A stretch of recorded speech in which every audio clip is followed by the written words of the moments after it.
Hey, what's going on, y'all? Welcome to the returning podcast of the Art of the Finished Wrestling podcast. I am your host, Rels, and right now I'm actually joined by one of the co-hosts of a panel that I'll be starting to have on a weekly basis. Um, Let the people know where you're from and let them know how you got into wrestling. Yeah, my name is Doug Ferguson. I'm from Indiana, like by Chicago. Uh, uh, I've been living there for my whole life, I guess. I got into wrestling when I was 6 years old in 1986, like lead up to WrestleMania 3. So, um, yeah, I've been a fan ever since. I never took hiatus or anything. Just kind of been plugging along ever since. Yeah, that's cool. It's funny though. I almost took a hiatus back in 2019 when okay, so remember when WWE got really bad, like around 2019, like right before AEW got there, and it was Yeah. like pushing Austin Theory like to the moon for no reason at the time. And I was just like, yeah, I can't do this no more. I think that was I think the night I think I decided I was like, it was when he won Money in the Bank, and I was like, yeah, I can't do this no more. Yeah. I was like, I cannot watch this no more. I was like, this is crazy right now. And to be honest with you, like, I'm a big AEW fan, yeah, but I honestly have not really got back into WWE since that. Like, I watch it here and there, but mostly, if it wasn't for Twitter, I probably wouldn't even really know much of what's going on. Yeah, it's hard. It was hard to get back into after that for sure. I'm not gonna lie there, but I'm kind of the same way with AEW, but I do watch it pretty much. I watch Dynamite every week. At Uh, least. I so watch. let so Was as a it? wrestling fan, let me ask you, what is the difficulty about when it comes to watching AEW? It's not really difficult. I just get. I mean, I watch 5 shows a week, so I just usually cut Yeah. out Collision. I mean, Hmm. and I watch. I refuse to pay for pay-per-view, so I'll watch them like when they like Slammiversary tonight. I'm gonna watch like whatever 10 o'clock at night after it comes out on Hmm. bootleg or Hmm. whatever. But that's usually what I do with AEW because also I don't have like normal cable with TNT, so Hmm. I watch it on the just I watch it on the bootleg on Bally Rules or whatever. Hmm. But it actually took me a while to get into AEW. I didn't really get into it at first, Hmm. but I got into it around uh, a little bit before CM Punk came back there, and I've been on it ever since. I watch all three, really, Hmm. all three So, majors. so let me ask you, as a fan, what do you think of CM Punk? Honestly, your honest opinion of CM Punk. Well, I'm from Chicago, so Uh, technically, so I mean, technically we're like the Chicago area where I'm from. So I love CM Punk. I don't know. I don't really like how he's been booked so far, but in WWE. But I mean, I hope he beats Gunther. That's for sure. I, I like Gunther too, but I've been waiting for CM Punk to get some kind. I mean, I really wanted him to beat Cena, but mm-hmm. I knew that wasn't going to happen. So I, I I think he's the. I mean, I think CM Punk's probably the best talker ever. Probably, maybe Hmm. he's up there for sure. I know that much. So I So, like. I'm from Chicago, so I'm a little biased, but were you I hate. So were you like team CM Punk, like with the whole situation going on with like the Young Bucks and stuff like that? oh yeah, for sure. I was Team CM Punk. Yeah, I, I don't really fuck with the Bucks like that, but I mean it was. I mean I think he was right though. Hmm. I was with him on it, but I think he was right about it. I don't know. He's usually right. Yeah, That's what I like about CM Punk too. He's usually right.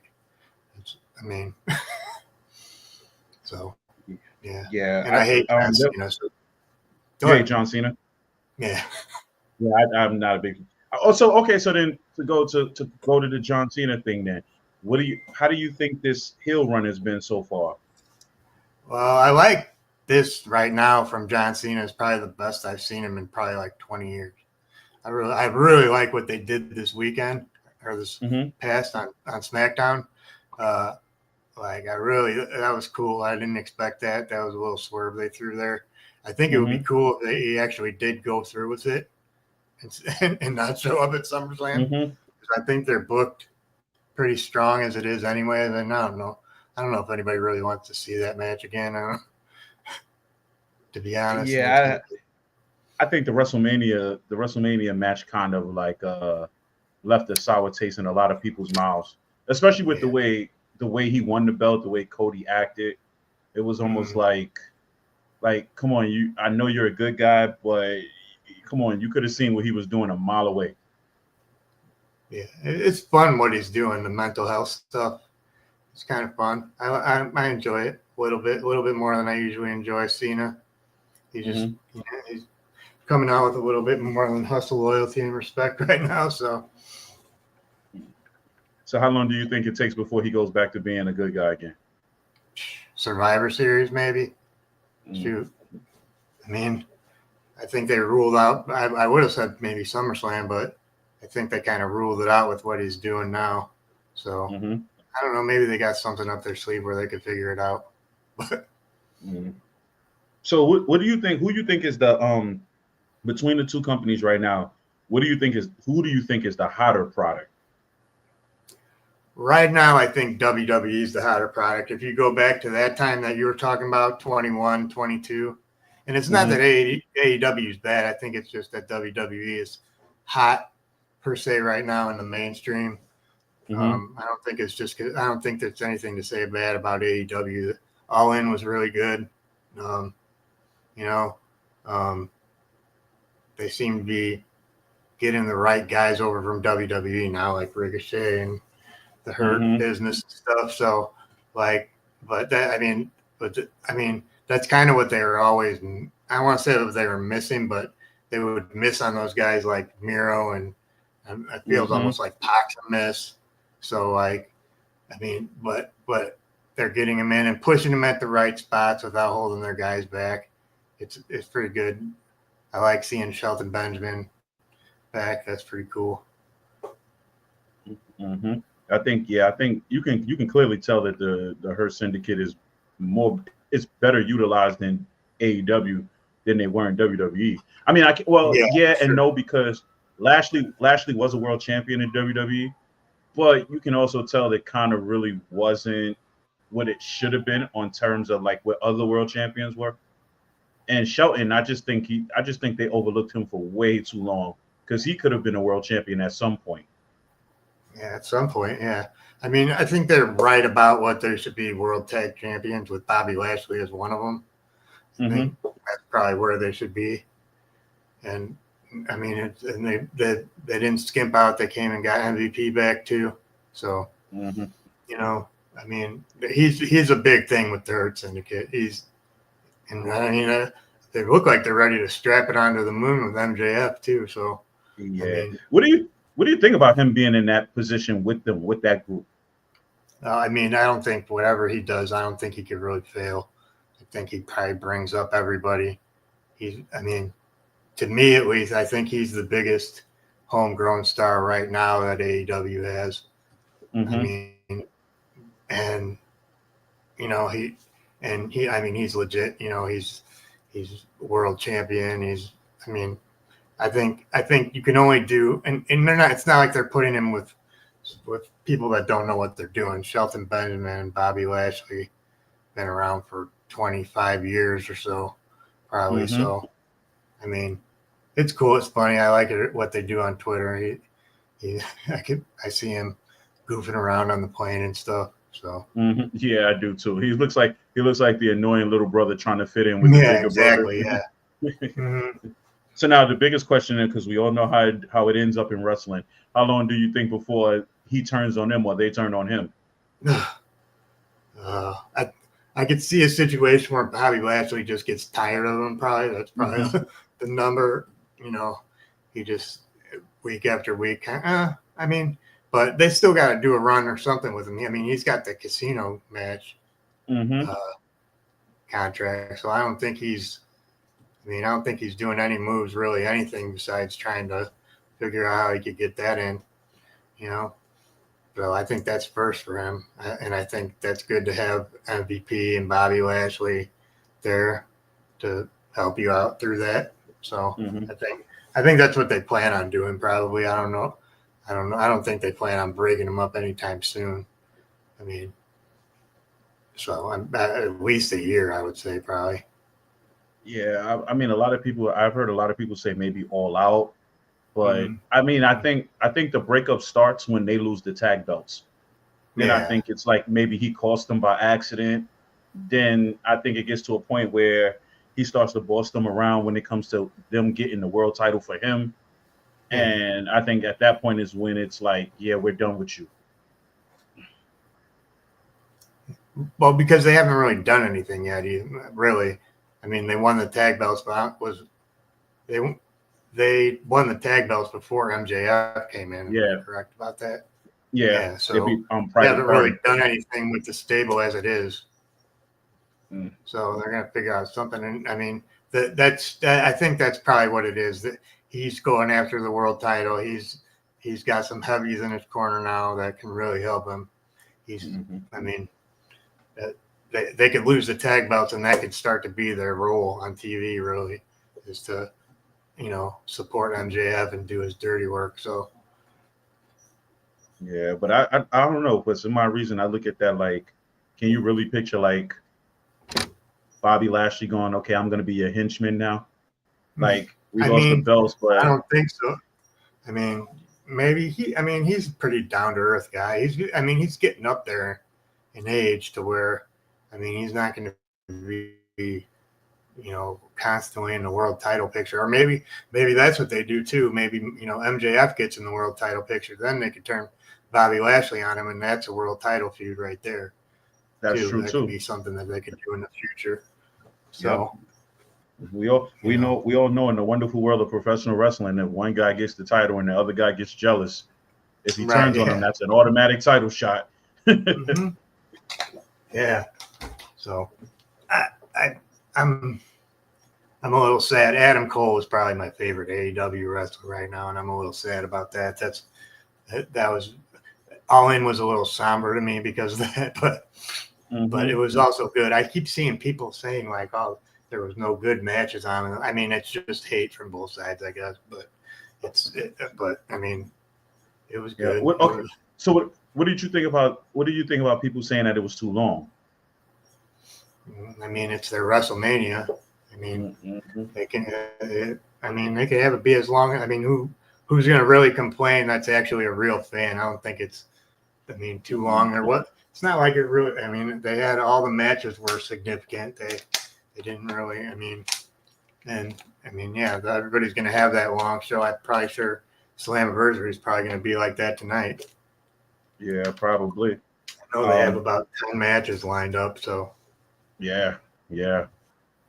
So So overall, what did you give All In on a grade? Probably what would you say was probably like your highlight of the show, and then what would you say probably was like the low point? So to me, the high point probably was the women's match. That was Toni Storm. Toni Storm is also I really can argue that Toni Storm is the biggest star in AEW right now over anybody, regardless of sex. But that match was awesome. That's when people say that the whole match sucked or the whole card sucked. There wasn't one good match. Like, I don't understand how you could watch that match and not think that match was good. That was a really good match. What they did with the tag titles, that match was good too. The TV title or the TNT title, that was a good match. That was cool. A cool moment in Texas for Dustin Rhodes. Those were probably my three favorite. I don't know. I liked the main event too. It was okay, I guess. It's kind of polarizing. A lot of people think it's really good, really bad. I don't know. It was just okay. Mox is cool. It looked like he was about to. It looked like he was gonna kill somebody when he was getting choked out. Yeah, I know. That was pretty cool. I like that. But I mean, I don't really think it was a bad. I mean, every show is going to have throwaway matches, and you could probably pick them out when you looked at the card at the very beginning. It's what's the matches in this show? It's I'm drawing a blank now.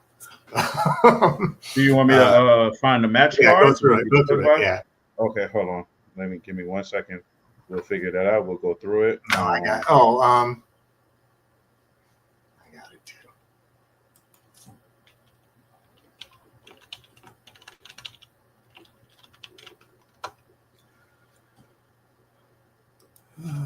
So I got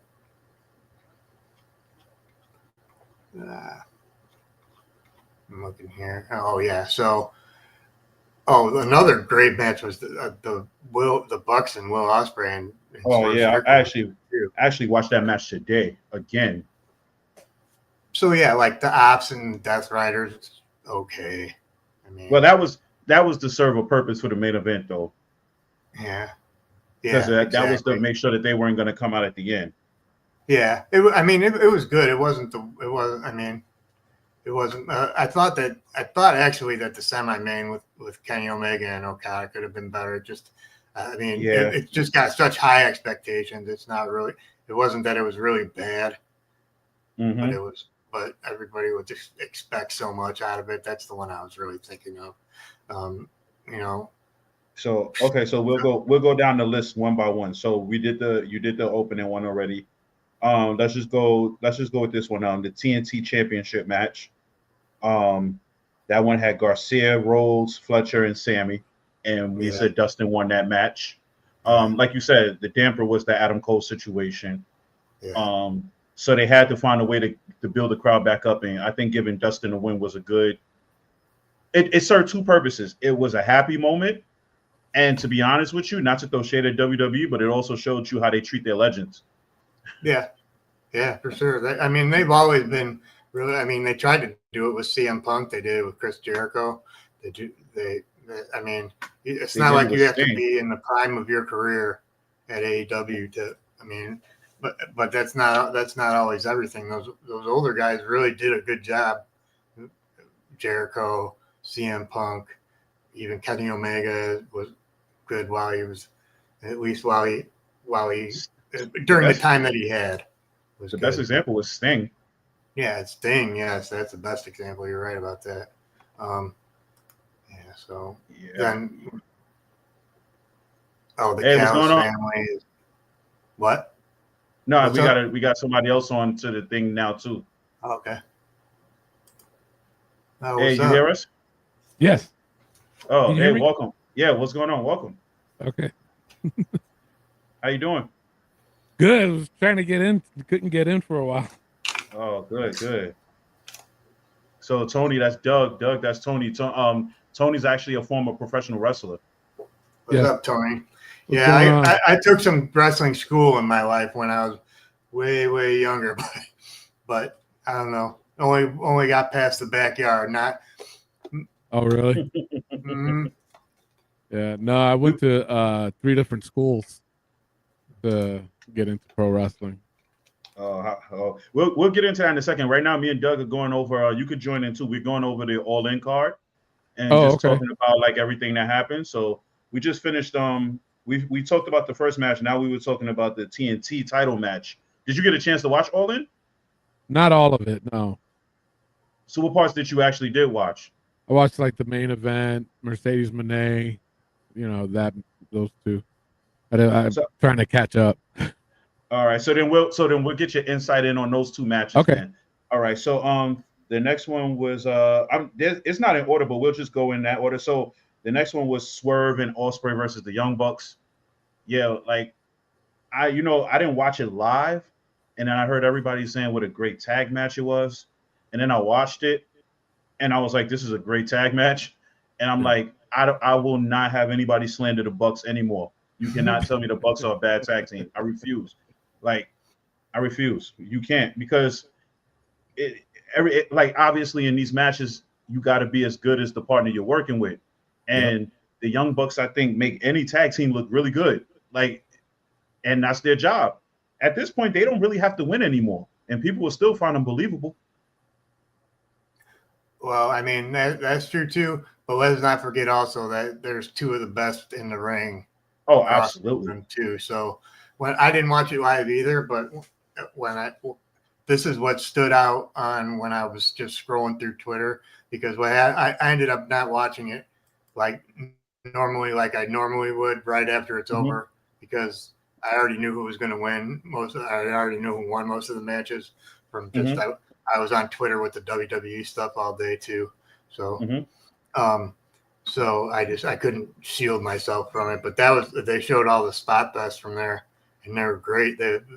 Will Ospreay and Swerve are just, I mean, yeah, they're always going to do something in the ring, and they did just about what you would expect from them, but that's always good. And same with the Bucks too. They do. I mean, they're good in the ring too.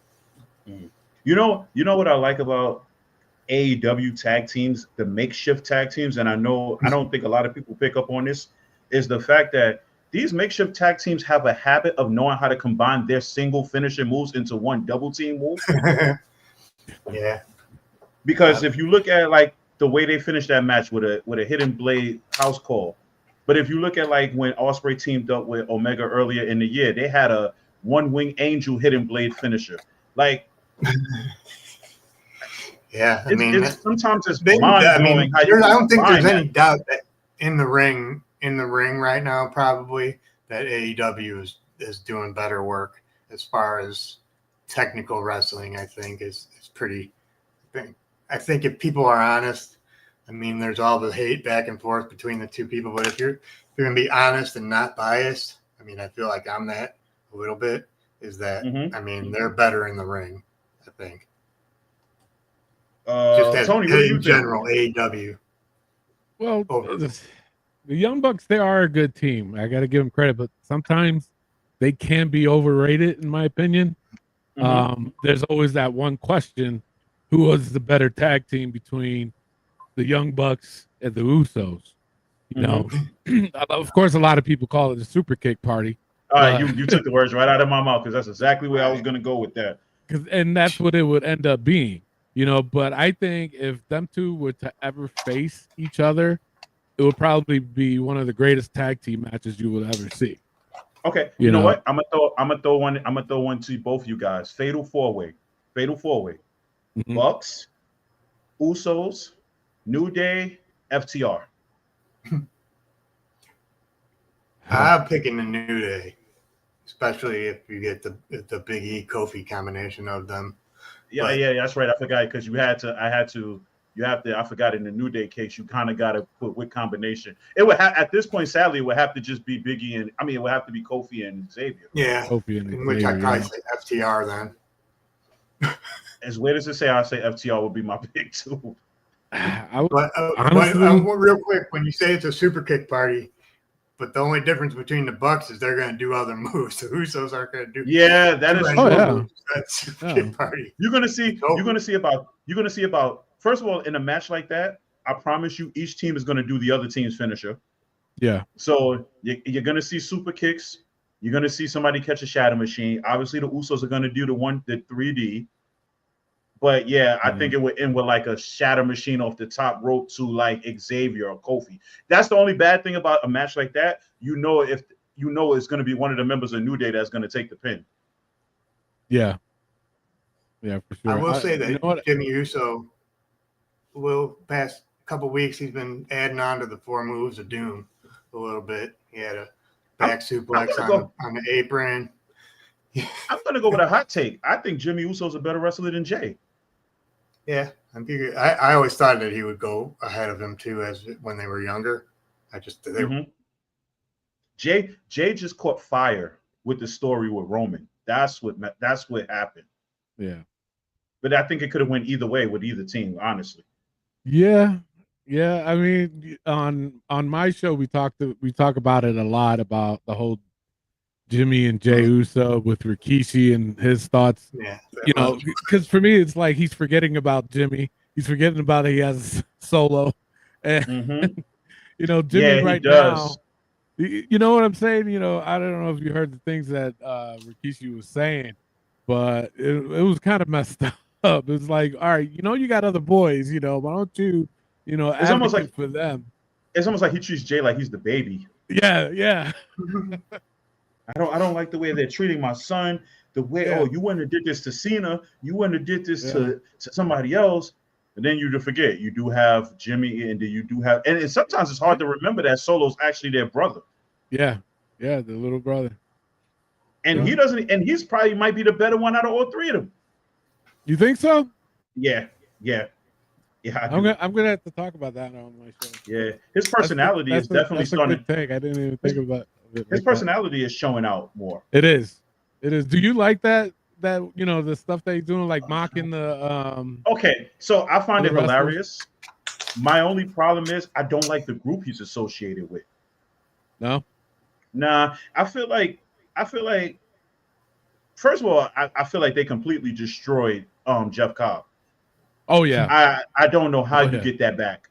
I don't know how you get that back. Like I don't even know what to say, because it's like, first of all, it hurt. The name change killed him. Like, Yeah. Name. you guys couldn't have came up with anything better than that. Like, but yeah, he hasn't really. If you think about it, what has he really done? He hasn't done much. He's become like his henchman. Yeah. Yeah, but Yeah. but the thing that's damaging though is that he's taking those L's. You know what Yes. I'm saying? And Mhm. he just got there, and then you got him already taking losses. It's like, they could that's the find a point. different way to make him lose. All right, make him lose by disqualification or something, but to have him lose clean, it's like, it's cringy. It's cringy. Yep. He plugged Yep. my show too, by the way. Oh, did he? Yeah. Yeah. Shout outs to him for plugging it. Yeah. Yeah. He's I mean, I got a kick out of the storyline this week with them. oh, With what happened? So Jacob Fatu was hilarious. Getting arrested. Oh, when I see it, okay, so I don't really watch it much like I used to, but I did happen to catch that part when the police came and he was like, "You punk ass police," Yeah. and I'm just like, He did it twice. The one thing I respect about him is that his character looks so down to earth. Yeah. Like it looks like everything he's doing is not forced at all. So everything sounds believable. But then if you hear him in interviews, he sounds the exact same. So it's just like he's true to himself. Oh yeah. I got a couple questions to ask you guys. Do you think that it's cool that they're using his personal life into wrestling? Because he was in prison for a while. Mm-hmm. I mean, to be fair, most of those Samoans were. Most of them were, yeah. Yeah, if you think about it. To bring it into He's wrestling, cool with do you it. think?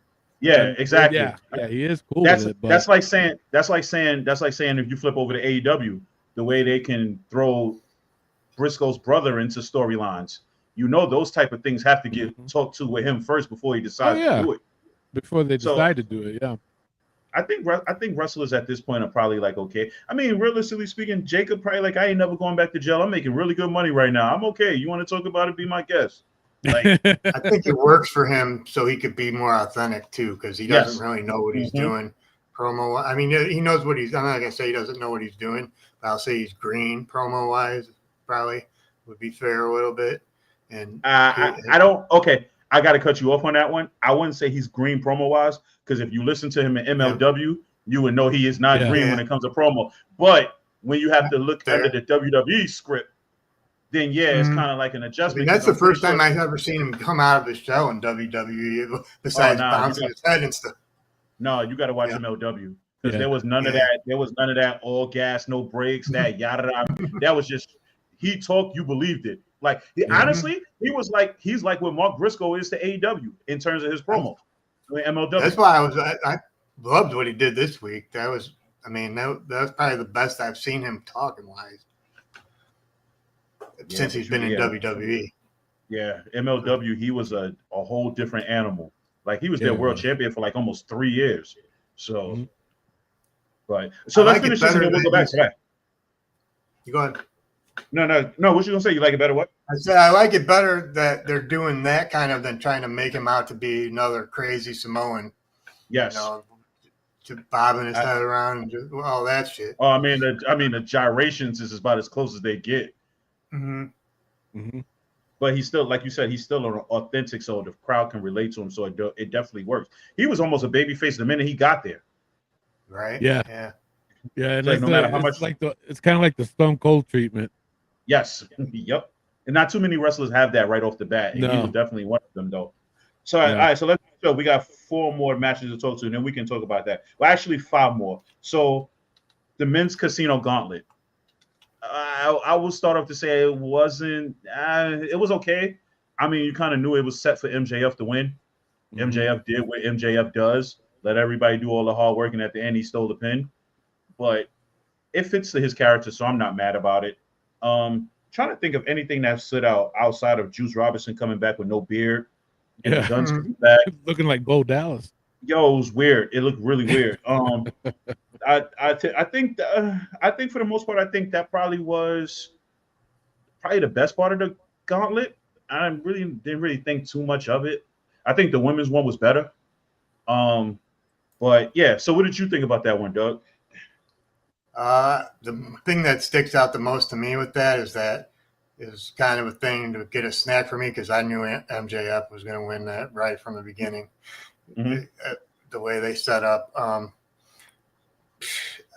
that was cool with Juice though. I'm not gonna lie, but I'm even trying to remember who was in it. I watched the match. let's think. So 1 and 2 was Briscoe and MJF. You yeah, had Mystical. You had Ricochet, Juice. Yeah, Ricochet. You had Gates of Agony come out, but then the Guns came out to fight them off. Yeah. Okay, you're right. Yeah, okay, I got you. I'm trying to think. Like, yeah, that's the thing. See, like I'm just saying, like when it comes up, no, it was okay, but I've seen better ones on TV. Mm-hmm. But I'm trying to think like who else came out. Josh Alexander was in it. The Beast Mortals was in it. Oh, the funny part was when Anthony Bowens was out and Max Caster came out.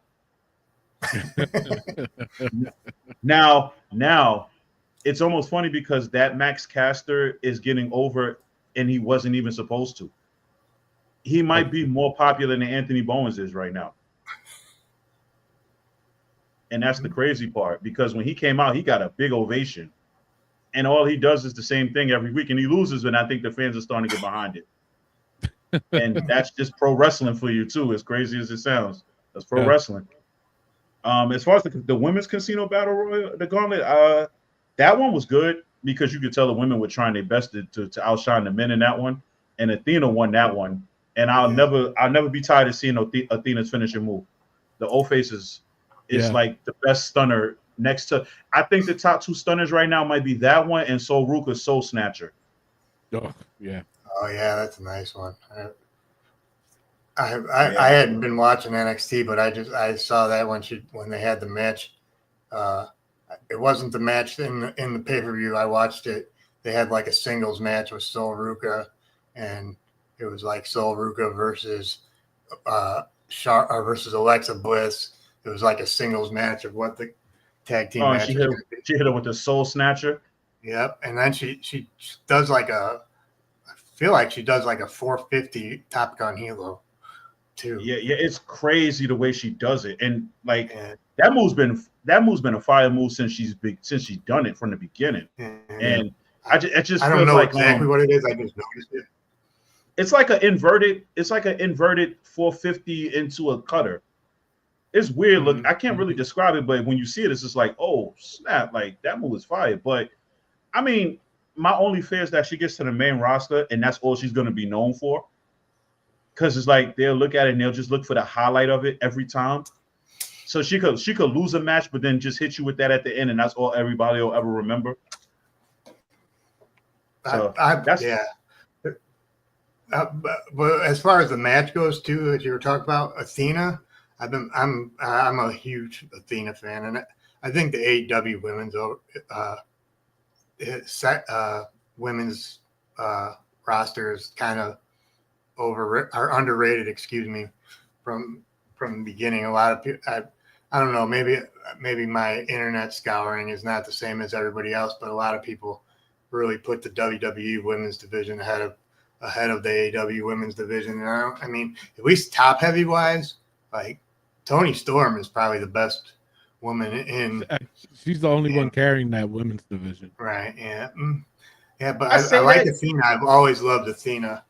And that's the thing with how I feel is that AEW just buried Athena by putting her in the Ring of Honor, even though she's the champion. Mm-hmm. You know what I'm saying? So for her to win this, I think it was great. I thought it was awesome.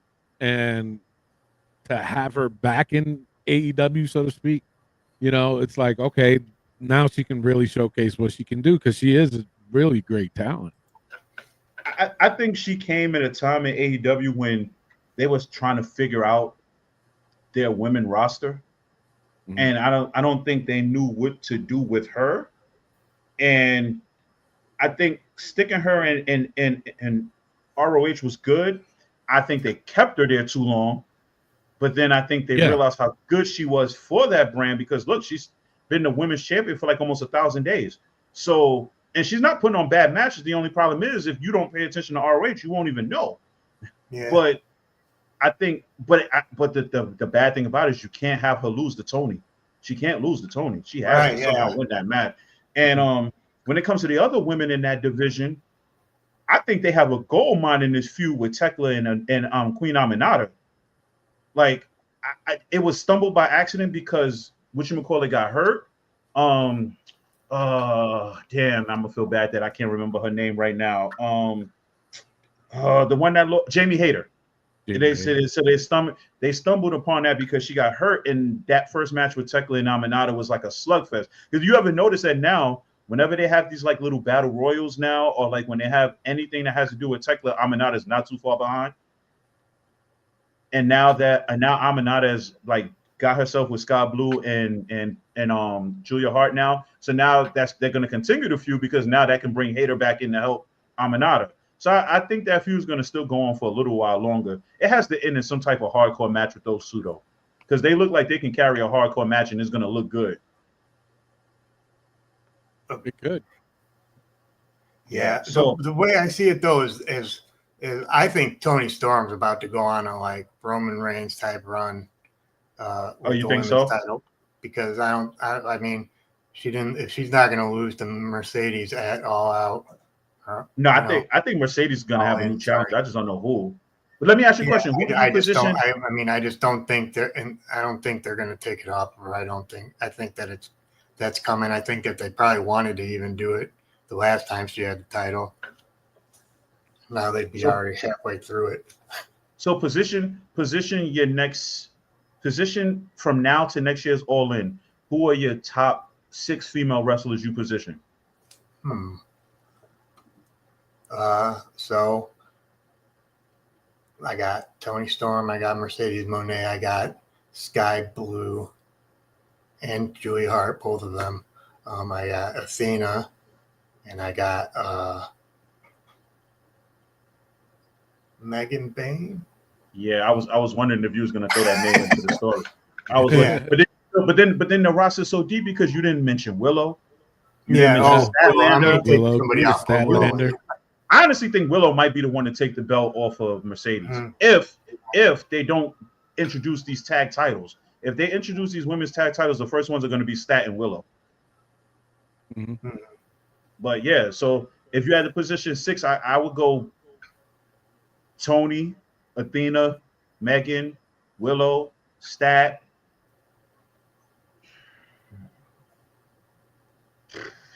I think it'll be a toss. I think it'll be a toss between Tekla and Aminata because I think at some point you're gonna have to push Aminata too. Yeah. What do you see, Tony? Too. Oh yeah. Forgot about this. With me adding Chris Statlander and Willow. Well, I'm a huge fan of Willow. Me too. Willow is the baby face of all baby faces for AEW. Yeah. Oh yeah. Like she is the baby face. Like she's probably the most outside of Tony because of Tony's character work. Willow probably is the most likable character in terms of just fan reaction. She Like, gets I hate over to like say the this. way that they wanted Nia Jax to get over as a baby face, as a I will bigger hate to say girl. this. I hate to say this, but if Willow was in WWE, the marketing merchandise for her would be through the shelves. Yeah. Oh yeah, because it's almost like when Bailey first came out. You know, That's who you can compare her to. It actually. Yeah, you know, with the hugger gimmick that she was doing. And you're right. If she was in WWE, I think the marketing sales for her would be off the hook. Mm-hmm. So yeah, I would position those. All right, so let's get to these last three. Okay, um, Omega and Okada. Like you said, Doug, before you got on, Tony, he was saying that the match, he thought the match was good, but obviously it couldn't live up to the expectations of the Omega Okada matches of past. Like, and it sucks because we didn't see those in real time. That was all New Japan stuff. But when you I did never see it, even seen them. Period. I'll be honest. I've seen a 60-minute one. What? I've seen a 60-minute one. Yeah. The 60-minute one was good. And like, but we also got to remember these guys are getting older too. Like, and you could tell Omega's roughed up because he's taking time off again. So you could tell like Okada as much as we complain as fans that Okada looked like he took AEW's money and haven't really done nothing for the 2 years he's been there. Look, he eliminated his bump card, right? And now he's able to put matches on like this at All In, and you're like, okay, that's the Okada we remember. And now he's about to go into a feud with Swerve. So it's like that's gonna be off the hook. That match too. That's gonna be one hell of a feud. I kind of hope Swerve wins the belt off of him, but I don't know why. But I feel like this is somehow gonna bring Jack Perry back into the fold. I don't know how. I don't know why, but I don't know. I don't know. But yeah, but the Omega Okada match. I mean, it was good for what it was, but I think it might have been better if it probably would have been earlier in the card. Long too, really long. Yeah. But that was because they were trying to mimic their old matches, and when you're going in with that expectation. I can carry this 45-minute match, and then 20 minutes into the match, you're probably like, damn, I don't think I could do this anymore. Because I think, because if you look at Omega, as much as I hate to say this, in some weird way, Omega really don't fit with the current AEW landscape anymore. You don't think so?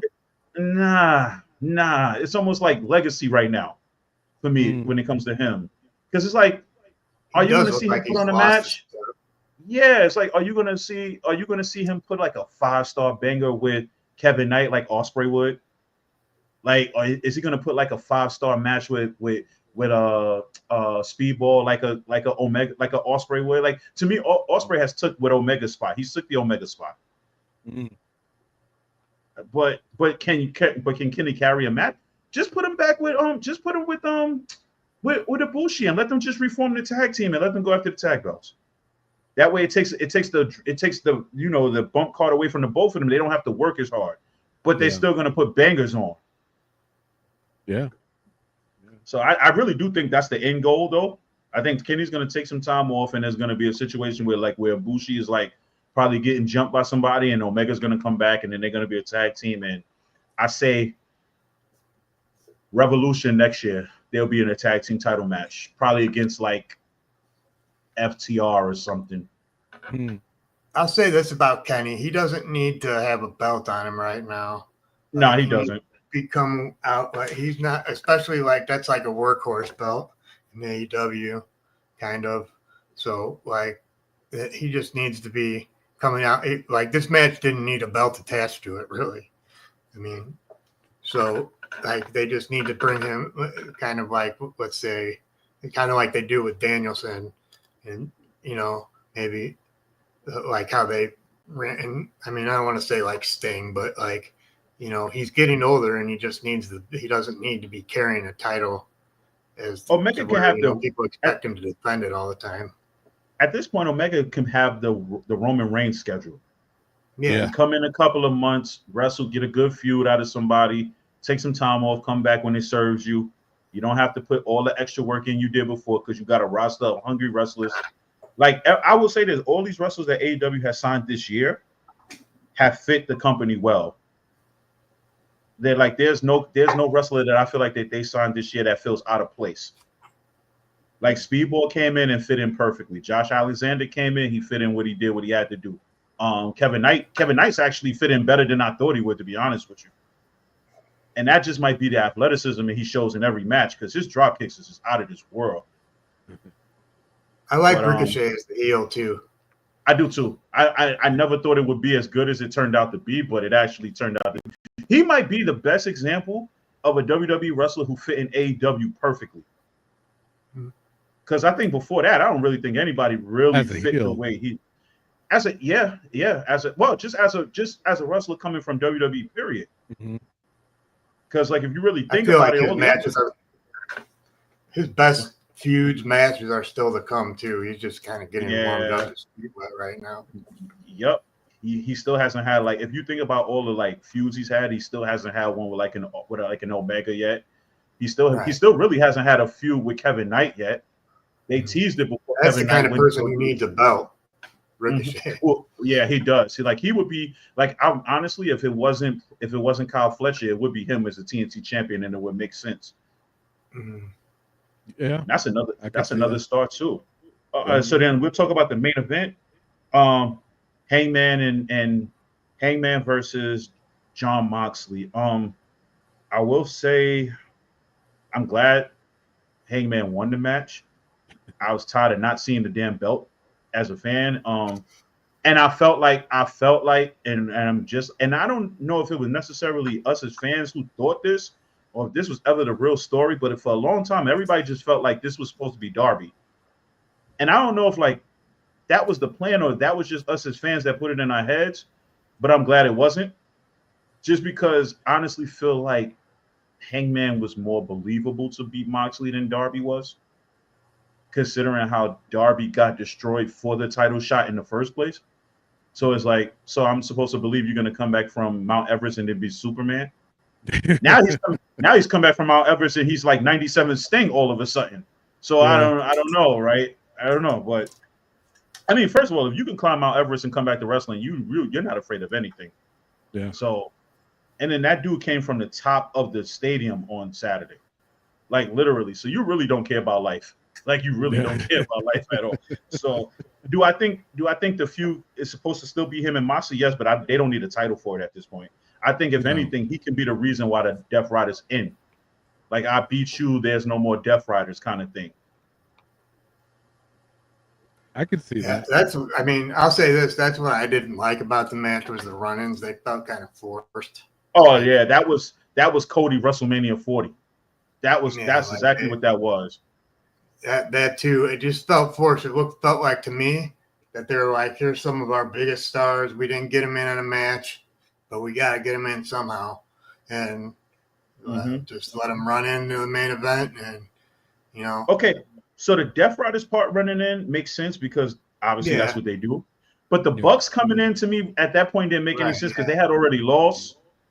But we already know that was set just to have Swerve come out. But it still didn't really make any sense. Like, because it was like, y'all guys lost earlier. Why would y'all even care at this point? Y'all have no more power.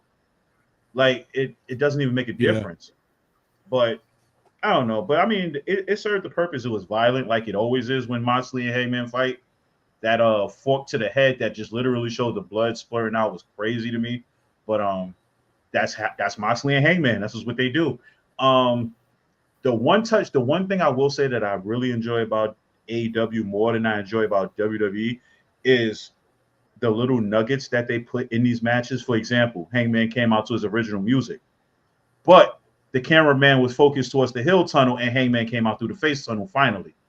When we all know he's been a good guy for a couple of months, but he still kept coming out through the hill tunnel. Like, those are things to me that I feel like AEW does better than anybody. Like, at the beginning when they first came out, we was like, okay, they come out with face and hills tunnels. Like, I mean, we know who the good guys are. We know who the bad guys. But in situations like this is where you use it to your advantage, where it makes sense.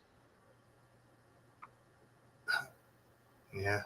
I mean, that's just how it struck me at the very end. They're just throwing people out there. It seemed kind of like Bush League to me, almost how they were doing it.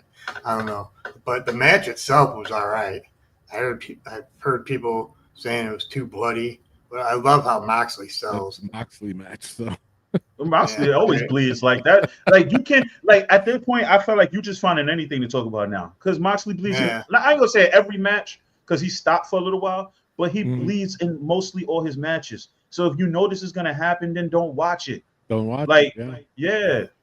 I think the worst thing was when he got the spike stuck in his back in that match with Cole. That probably like that blew up the internet. Yeah, I mean, look, they always say good or bad publicity. They're still talking about you, right? Yeah, exactly. But the match earlier this year where he fought Cope on TV, I want to say that was on Collision. No, that was on Dynamite. Okay, well, just that he's fighting a regular old Wednesday match against Cope on TV, and he's got need a transfusion. But you know what? To be honest with you, as a wrestling fan, I don't mind it because it gives me something different than watching the same old. And I don't want to keep saying this, but it gives me something different than watching the same old WWE formula every week. Like WWE, like fans complain. What kills me is that fans complain when AEW ends matches in like draws or there's a disqualification. WWE does it like in every match. They give you a great match for it to end in a disqualification. Why? You have a 15-minute match, the two wrestlers really going at it, and the fans are really into it, and the match ends in a disqualification. For what? Just have somebody win, have somebody lose, and then you figure it out from there. But like it's just wrestling, like fans are just never happy one way or the other. It's almost like they find some way to complain about something. Exactly. Like I'm seeing on Twitter today about fans complaining about AEW selling 30,000 tickets last week in a 40,000 arena. Oh, you couldn't fill that, but then happy that TNA sold 7,000 tickets in an 18,000 seat arena, and that's a victory. I'm like, that doesn't make any sense. Like, and to be honest with you, I hate to say it, but they're not even selling all tickets today because I actually had a friend of mine who went to the gym this morning. And actually, I don't know if it was a wrestler there or somebody from TNA that was there at the gym with him and gave him 5 free tickets. Wow. Yeah, because he texted me with the tickets, like, do you want to go? And I was going to go. And I was just like, and then I was like, first of all, I was like, I had to do this. Then I was like, I had some other stuff to do. Then I was just like, yeah, I'm not going. Like, because like the fans are, and it's no knock to TNA, but like, I don't watch it because they don't have a TV deal. I get most of it from Twitter and all of that, but there's really nothing exciting about TNA for me that would make me want to get up and drive to Long Island to watch it.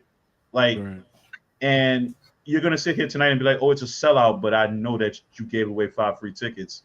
So how many more free tickets did you give? And that's not a knock. You want to fill up the arena as you're supposed to. But realistically speaking, this goes into, I guess we can stop talking about this now. We can go into this TNA WWE partnership. How much has it really helped TNA if you're still giving away free tickets the day of the event? Well, I think the main thing is what you said is that TNA doesn't have a TV deal. So it's kind of hard, like they came, because I'm from New Mexico and they came here in El Paso, Texas, and I won free tickets to go. And I went, and it was a good show. The talent there they got is, they were pretty good, but I think what's hurting them is that they don't have a TV deal. Right now, actually, Slammiversary is on right now, and I'm gonna take a look at it later on. But I'm curious to see how what kind of arena it is, how packed it is. But I think it does partnering with WWE. I think it is helping them a little bit because it's exposing their talent. Because right now, Mike Santana, I've never thought that he would be at the level he's at right now, and yet he's killing it. Okay, so let me ask you a question real quick, and then I'm asking you, Doug. Does exposing the talent help TNA or hurt TNA? Because then when you expose the talent, all WWE does then it just sign them up. Yeah. So they did with Jordan Grace. Like they probably do with Joe Hendry. And Joe Hendry, yeah. And like they'll probably do with Mike Santana. Yeah. So you see what I'm saying? Like, so it's like, does it really help or does it really hurt? It helps the wrestlers, yes, but does it help the promotion? Because I'm sorry, there's no way you're gonna tell me I don't care. I don't care. You'll never get me to understand. There's no way you're gonna tell me that Joe Henry losing the arc to Randy Orton in 3 minutes at WrestleMania helped TNA. No. It helped Joe Hendry. And he was champion at the time. It helped Joe Hendry. Yes. Yeah. I feel like Randy did not should be the TNA champion. You know what's crazy? And I guarantee you, they probably would have drawn. As crazy as that sounds, it probably would draw more people to the seats to the arena. But then you probably have a guy like Randy if he was champ. But then you probably have a guy like Randy who will be like, "I'm not working for them. I don't want their belt." We got to be real too. Like the wrestling, I mean, not everything could be 2 nights of WrestleMania, 80,000 tickets getting sold. Oh my God! 2 nights of everything, though. They want 2 nights of everything now, though. SummerSlam coming up. It's 2 nights. Why? For what? First of all, you don't have enough TV programming during the week to suffer 2 nights now. Yeah. You just put SmackDown back to 2 hours. Yeah. People are already suffering. Julia's not even on TV. Like you, and she's your United States champion. But you know what I'm saying? Yeah. So it's like, but then you find a way. But so it's like to 2 nights to have 2 nights of TV, but then to have what you're gonna have 2 nights of TV, but then to have 2 nights of wrestling on a 2-hour show on 1 week, and then you don't know how many hours Raw really is because 1 week is like 3, the next week is like 2.5.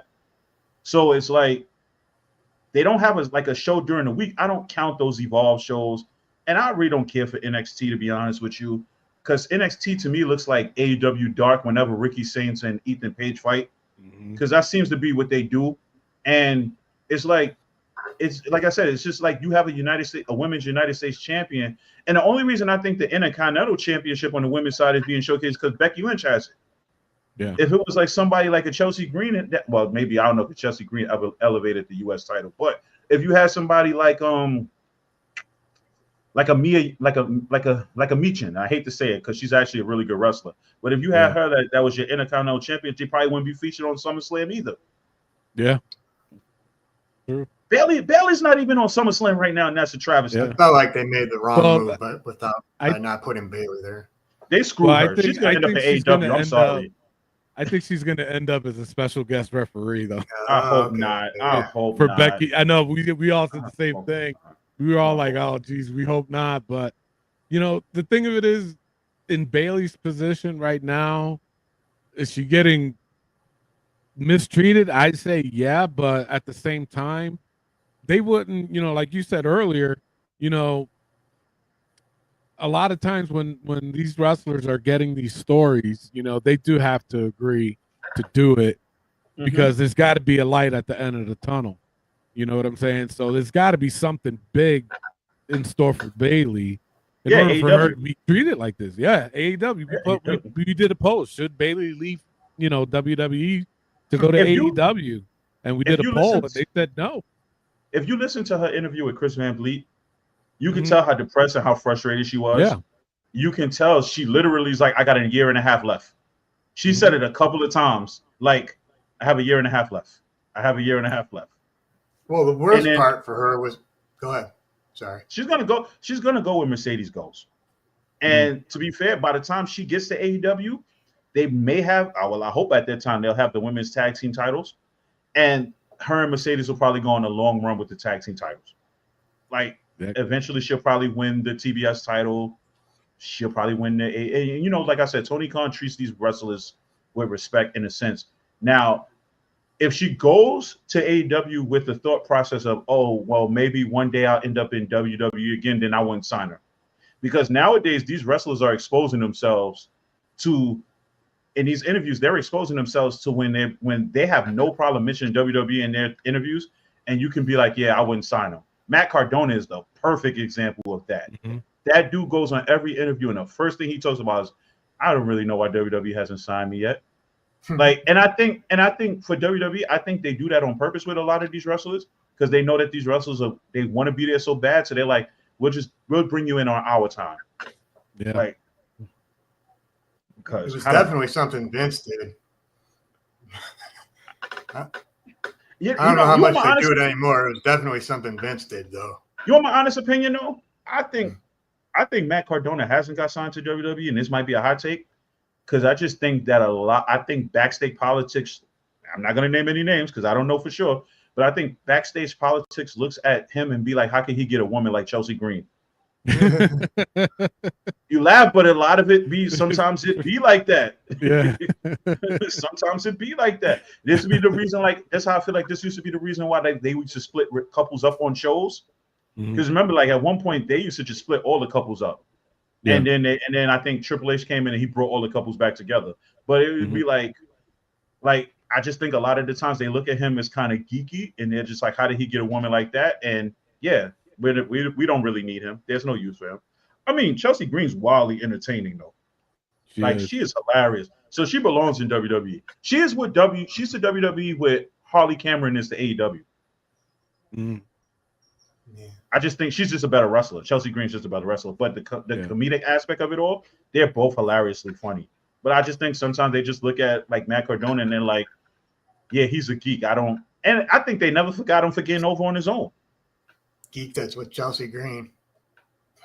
Yeah. But remember, Matt Cardona got over on his own. He didn't need WWE. He did the whole internet thing. He started all of that. Yeah. And then they pushed him. They suckered him into signing the rights over. He signed it over, and then they dropped him again. They demoted him again. So it was like they just want control. So I don't know, but that's my take on it. That's my take. I just think they didn't want him anymore. I'll say this. WWE always has this thing. Go ahead. The WWE always has this thing. Never say never. So you never know. Yeah, that's true. You know? What you gonna say, Doug? Really quick about Bayley. This isn't the first thing. It's of WrestleMania was wildly disrespectful to her. Just saying. Oh, that was super disrespectful. Hell yeah. Becky's back. You could just go ahead and step to the side now. Yeah, so it's been the past 5 months for Bayley. Well, if you listen to Chris Van Vliet episode again, and I guess Tony did because he knew what I was saying. And in one part of the interview, he asked about the lack of disrespect and she said, well, if you think that's bad, just wait a couple of more days and you'll understand why. And he was like, what do you mean by that? And then that's when she got taken out and she missed WrestleMania because she knew it was coming already. And it was just like, he was just like, what do you mean by that? And she was like, oh yeah, you'll see. It was like, but yeah, that interview was just like, yeah, AEW. I'm not AEW per se, but you're like, yeah. And then she posted something last week that she took a picture of Mercedes at All In because the robe that Mercedes wore to the ring with all the names of the wrestlers she beat. It was like a backstage thing, and then she captioned underneath. She's like, "Who you think took the picture?" Oh, shit. So yeah, so WWE has made it very clear they don't like AEW. Like, let's be clear, they counter program all weekend because of it. So how you think they're gonna feel knowing that one of their wrestlers was literally at All In to support their friend? They're not gonna publicly come out and say it, but that's not gonna help her in terms of title pictures and stuff. But she might not even care no more. She might just be like, look, I got a year left. I know what I'm doing after this year's up. I'm just gonna ride it out for a year. I'm not gonna talk about the company. I'm just gonna do what I gotta do. I might be on TV. I might not be on TV. I might win. I might lose. I'm just gonna ride it out, and then I'll be in AEW next year, and then she'll probably be at All In next year. Could happen. Mercedes will probably have an open challenge, and it might be her, or it might be a casino gauntlet, and it might be her. Like I'll be honest with you. I'm okay with her being one of those that will come into a casino gauntlet and win the whole thing. Yeah. But all that reeks of me to Vince too. It makes me feel like Vince is back to counter programming. No, it's Triple H. I hate to say it, but it's like, I think that's another thing that annoys me. Is like people will be like, oh my God, TKO fired these people. No, that's Triple H's input. Like at the end of the day, he has to say who gets fired and who doesn't. Because then my thing is with fans, they'll be like, oh, when something happens good, it's like, oh, Triple H did that. He's responsible for that. But then when something bad happens, it's like, oh, that was TKO. It's the same person. How can you say one word's good for one and not the other? That doesn't make any sense. But yeah, I don't know. But so let me ask you guys, what do you guys think about this whole counter programming? Between WWE, like putting on all these shows to counter program AEW show? Well, they've been doing it for years, so it's not like it's anything new. I mean, even when Vince was in charge, they would do it anyways. But I don't know. We just had 3 pay-per-views this weekend or last weekend, and what was it? NXT Battleground. Yeah, NXT Battleground. You had to counter Saturday Night's Main AEW Event. and Saturday Night's Main Bash at the Event. Beach. Bash at the know, Beach it was, right? Was it Bash at the Beach? Yeah. No, it was Battleground. It was Battleground. Battleground. Okay. Yeah, because then that counter programming. They're counter programming not all out. They're counter programming Forbidden Door with Heatwave. Yeah. So it's like, but my thing is, if you're gonna counter program, why are you counter programming with NXT? With NXT, exactly. What are you afraid of? Is it okay to take the L with NXT, and you're afraid if you do it with the main roster, it won't be the same? It's almost like you're setting NXT up to fail, though. Telling you, things ain't been the same since Javon Evans and Ricochet went back and forth on Twitter. It ain't been good for NXT since. No. That Twitter worked well. Oh my god, that was hilarious. Ricochet might be the most like internet troller of all time when it comes to wrestling. That's one cool thing about AEW is they give their wrestlers freedom like that. Like Ricochet on Twitter, MJF on Twitter. Oh yeah, definitely. You'll never see that from a WWE wrestler, never. But my thing with Ricochet is like, no, not with Ricochet. My thing with the fans is, if something bad's said about WWE and Ricochet is like, yeah, I agree. They're like, well, why are you agreeing for? You're at AEW now. He's like, I was there. I can tell you it's true. Mm-hmm. And they're like, no, but you don't need to talk about it because you're not there anymore. And it's like, yeah, bashed this man's girlfriend, now wife, when she left. What, like, for what though? Because she chose to leave? Like, oh, God forbid you leave WWE. There's nothing else for you to do once you leave WWE. It's like, come on, WWE is not the end all be all anymore. For some, it is. For some like Mariah May, who's now Blake Monroe, it might be. But to be honest with you, what has she done? I'll be honest with you. What has she done outside of Tony Storm? Period. Except get a porn name. I mean, because come on, I lived through the Monday Night War, so I'm cool. I think it's just enough. I mean, it's enough to watch for. You could watch two promotions, whatever. It's not. I mean, there's a little bit more programming nowadays, but yeah. I don't think any of them. I mean, I don't watch NXT either, so it didn't really conflict. So to be honest with you, I haven't watched NXT since maybe 2 weeks before they went to the CW.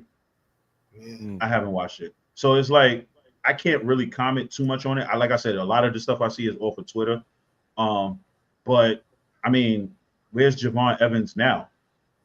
Mm-hmm. Honestly, at one point I think he was like their rising star, and then, like I said, I don't think he's really been the same since the Ricochet thing. To be honest with you. Didn't he wrestle at the Worlds Collide? Yeah, but I mean, is anybody talking about it? Not me. Yeah, honestly, realistically speaking, when's the last time somebody talked about a Javon Evans match? Not in when NXT. When he first came out, yeah. I think the last time somebody talked about a Javon Evans match was when he botched the RKO with Randy Orton. Yeah.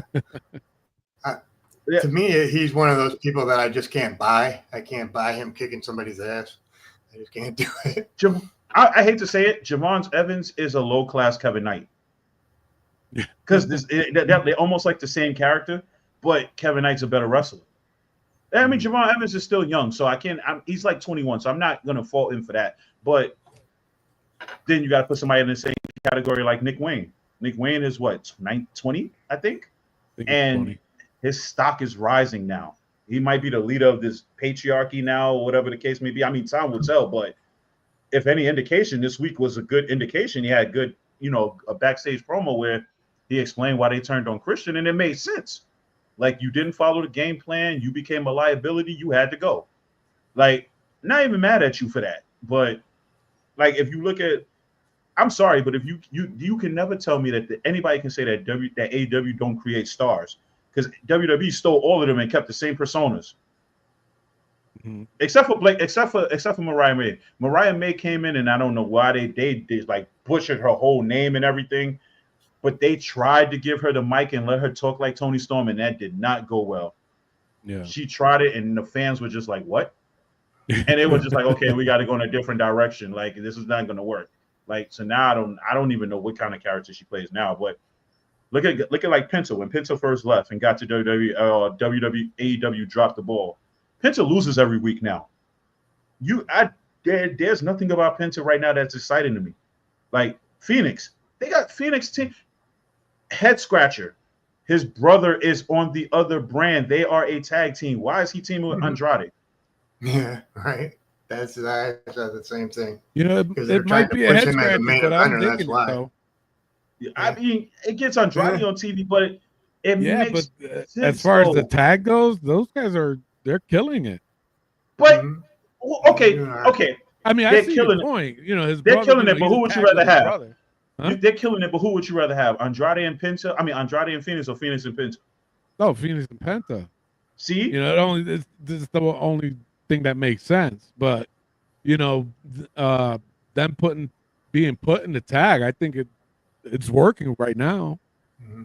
We'll see where they go with it, but WWE put them together, but they're pushing El Grande Americano, who's not even Mexican, who's now being played by a totally different wrestler than he was originally, and they're still pushing it. And they're still pushing it. It doesn't make no sense. Where's Dragon Lee? Yeah. He got his ass beat by Grande Americano last week. Yeah. Jobbed out Grande last week. As weird as this may sound, if I was a booker, I don't know right? where they're going. If I was a booker, right? I would have, if you're gonna go full circle with this Grande Americano, I would have it. Okay, fine.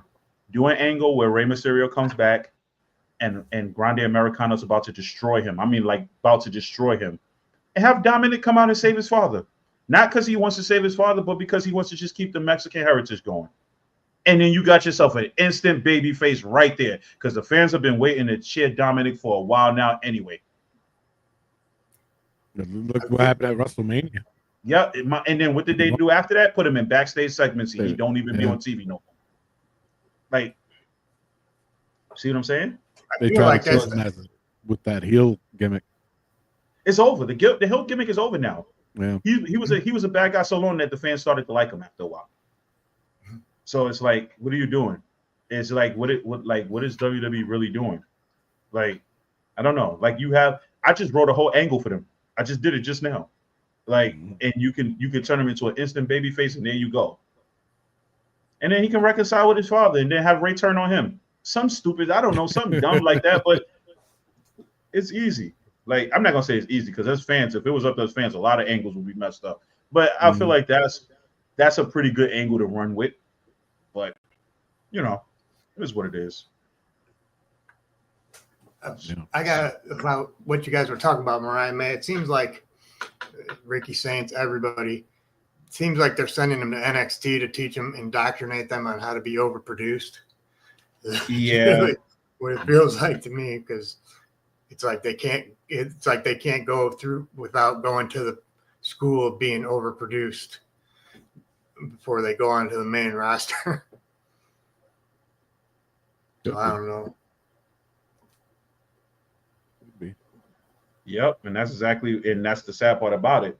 So in the second half, let's say, well, we talked about a good chunk on wrestling about that. But now, Tony, let's talk about you. Well, let people know about your podcast, and let's talk about like how you got into wrestling. Man, I got into wrestling since I was a kid, and then I joined the military in 1989. And then in 1991, when I was still living in Germany, right after Desert Storm, I went to a pro wrestling school out there. And then I started training out there, started wrestling out there on the weekends when I wasn't working, and won the international championship up out there. So I was proud of that. That was my first championship. And then when my time was done in the military, I went to, actually, no, when I got stationed in Fort Bliss, Texas, I went to another school to learn the lucha way, which is a totally different type of training. Different type of training. When they say that lucha is different from American wrestling, it's different. It's really, I mean, these guys just ran circles around me, and I was just like, wait, what? Wait, hold on a second, you know? So I ended up going to that school and wrestled in a few, you know, but I still did the American style wrestling. Then when my time was up, went back to New York, upstate New York, and I went to another wrestling school out there, and then just started doing a lot of independence. And then I ended up opening up my own school where the late Brody Lee first started training. And I was one of his first trainers. And actually, I was his very first match. And if you go on our Facebook page, Wrestling POV podcast, on Facebook, I posted that match on there. And he, at the time, no beard. He had on a football jersey on. He had on the basketball shorts, and he was going by Huber Boy too. Oh, why did he choose that name? I still never know. And actually, I got a story about him. If you guys want to hear, it's actually pretty cool because it relates to today. You know how they always say it's Wednesday. You know what that means. You know they got it from him. They got it from Brody, yeah. They got it from Brody, but you know where he got it from? No. Okay, so every independent show that we had, we would go to Applebee's right after the show. So there's a guy named Kenny Casanova who wrote Sabu's book, Kamala Speaks, Vader's book, Tito Santana's book, and I think he did, I forgot who, but he wrote their books for them to help them financially and stuff. So he's a cool guy, little wacky, but he's pretty cool. So we were all in Applebee's. So in order to get a free cake, you know, he would say that it's his birthday today. Or he would go and every time it's somebody else's birthday. So then he would point at Brody and be like, it's today's his birthday. And then he would get the cake. And then, so every time we went after that, Brody would always lean to me, or he would lean to somebody else. He would say, hey, you know what today is? You know what that means, right? And we were like, yeah, we already know. So that's where he got that from. And he generally, you know, carried it on when he started wrestling out in Combat Zone, and, you know, when he ventured off away from us. But he was a quirky dude. He's a very cool dude. You know, it's unfortunate, you know, that he passed.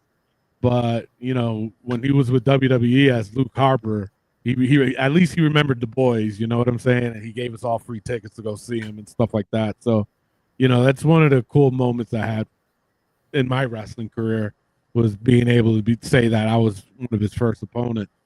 I wrestled Sid Vicious, which didn't turn out well. Tito Santana, Goldust.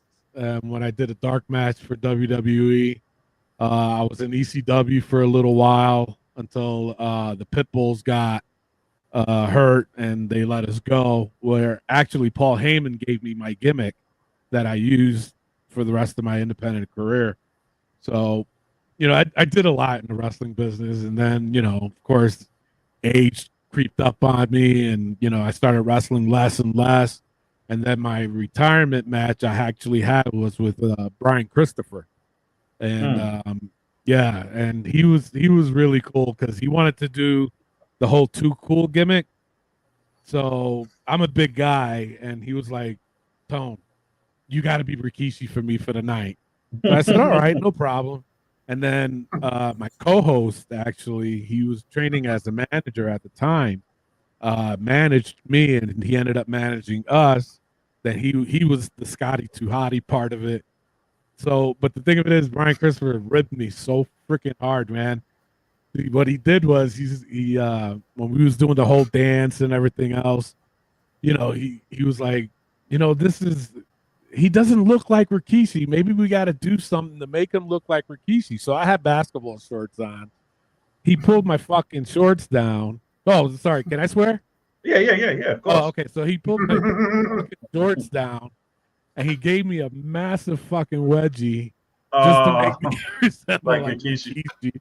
So I was like, damn, bro, why you had to do all that? He goes, hey, it's all entertainment, brother. I was like, you son of a bitch.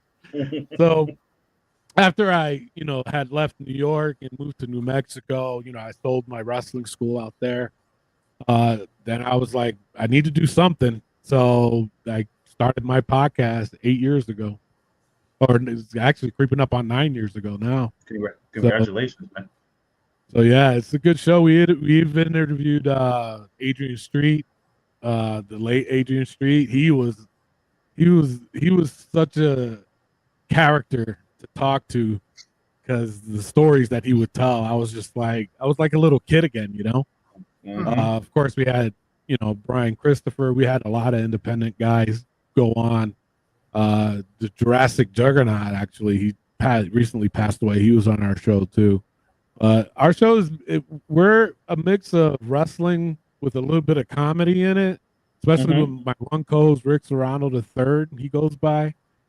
He's just a complete riot, but he really knows a lot about the business, which, I respect. So we try to get different point of views, hence the name Wrestling POV, from different aspects, from a super fan, from a historian that Elio, my guy Elio Canella, he lives out in Canada. Like he's like a wrestling encyclopedia. You can name one match and he can tell you the date, the time, and what number on the card it was on. That's how good he is. And the super fan, which is my boy Clay, he's very good at being that super fan, and you could tell, he marks out for the business, which is cool. And then, of course, the wrestler, which is me. So, we integrate a little bit of comedy into our podcast. So it's actually pretty cool. It's a good show. It's good. We do it once a week. We put it out every Friday, and we record on Tuesday, but we put it out on Friday because it's got to get sent to the editor and stuff like that. So. But that's about it. I mean, I got stories for days that I can tell you, especially the shit that happens in the locker room with, I got stories with Jimmy Snuka and Sid Vicious, of course. And that's about it. Oh no, I gotta bring you back for that one. That one's just gonna be just stories, backstage stories. Yeah, It's gonna be unreal, like what WWE is about to do when they're about to peel the curtain back. Yeah, I mean, there's some I can't really talk about. Nah, that's cool. That's cool. But there's a lot keep the kayfabe alive. Gotta keep the kayfabe alive. Yeah, I got it. Yeah. Definitely. So where can people find you? Oh, all over social media. We're on iHeartRadio. We're on Spotify. We're on Pandora.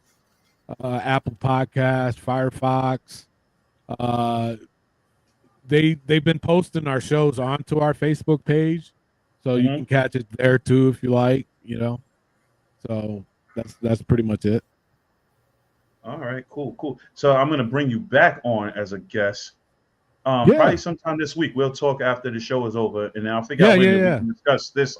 Because that's dope. I definitely want to get into that extra part of it. Because this episode went long. I'm not gonna say as long as I thought it would be, but it went pretty long. But my show goes 2.5 hours. Okay, see, so then I don't feel bad then, because now this is the first one. Considering this is the first one I've done in a while, it's been probably about a year since I've done a show. I'm trying to figure out how to time it, how long it's gonna be, like. But I'm gonna bring you back on, and the next topic will be. I'm gonna. You know what?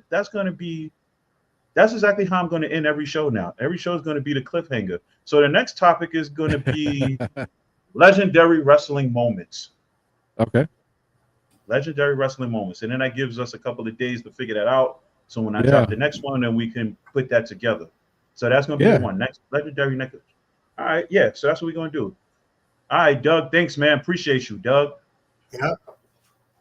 Yeah, Tony, I appreciate you too, man. Yeah, no problem, man. All right, good. Take care, everybody. We'll see you guys next time.